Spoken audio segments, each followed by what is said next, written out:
Sir, ano pong permit ang need para makapag-run ng food cart business?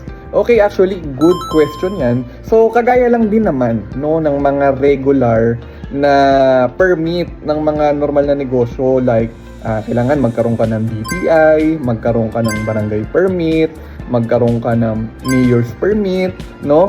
Magkaroon ka ng BIR. Pero case to case basis kasi na may mga ibang location na kahit barangay permit lang, lalo na kung nagsisimula ka pa lang naman, pwedeng mag-start ka muna doon. No? You can start small.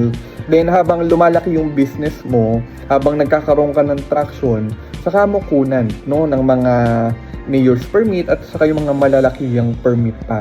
And actually, meron tayong tinatawag na hawkers or ambulant permit para sa mga kagaya namin na mga street vendor na nagbebenta gamit yung food cart.